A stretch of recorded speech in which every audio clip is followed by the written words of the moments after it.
बिस्मिल्लाहिर्रहमानिर्रहीम। अस्सलाम वालेकुम। एक दिन हज़रत सुलेमान अलैहिस्सलाम को लोगों की दावत करने का ख्याल आया। आपने अल्लाह ताला से अर्ज़ किया कि मैं तमाम मखलूक इलाही की दावत करना चाहता हूँ। अल्लाह ताला ने फरमाया, ए सुलेमान, मखलूक़ात को रोज़ी देने वाली ज़ात तुम मैं हूँ। तुम तो मेरी सारी मखलूक़ात को एक वक्त का खाना भी नहीं खिला सकोगे।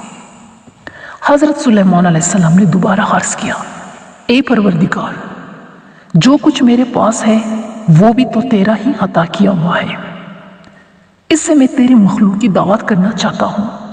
इनके इसरार पर अल्लाह ताला ने इनकी ख्वाहिश कबूल करके इन्हें इजाज़त अता कर दी। अल्लाह ताला की रज़ा हासिल करके हज़रत सुलेमान अलैहिस्सलाम ने एक बहुत बड़े जंगल में मखलूक खुदा की दावत का एहतमाम किया। उन्होंने जिन्नात को जंगल साफ करने और वहाँ साफ और शफाफ दरिया बिछाने और मशरिक से मगरिब तक ये तमाम अशिया खुर्दनी लाकर जमा करने का हुक्म दिया। आपके हुक्म की तामील में जिन्होंने 70 गज लंबी 7 लाख देगों में खाना पकाकर ढेर लगा दिए। जैसे कि पहाड़ होता है, जब खाना पककर दावत के लिए तैयार हो गया तो सबसे पहले एक मछली आई, अर्ज करने लगी कि मैं भूखी हूं, मुझे इजाजत दो कि खाना खा लो। आप अलैहिस्सलाम ने फरमाया, सब्र कर कि और मखलूक भी आ जाए तो मिलकर खाना खा लेना।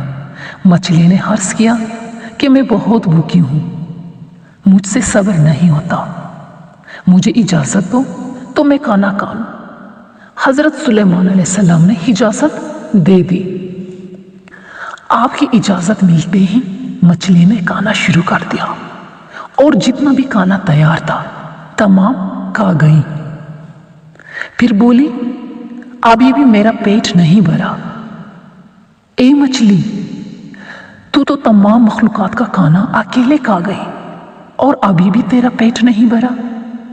हजरत सुलेमान अलैहिस्सलाम ने हैरान होकर कहा, ये तो मेरा सिर्फ एक ही नवाला था।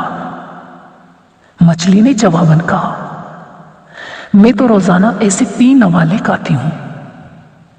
फिर मछली ने शिकवा किया, अगर आपके पास दावत का पूरा सामान नहीं था तो आपने तमाम मखलूकात खुदा की दावत करने का ऐलान क्यों किया।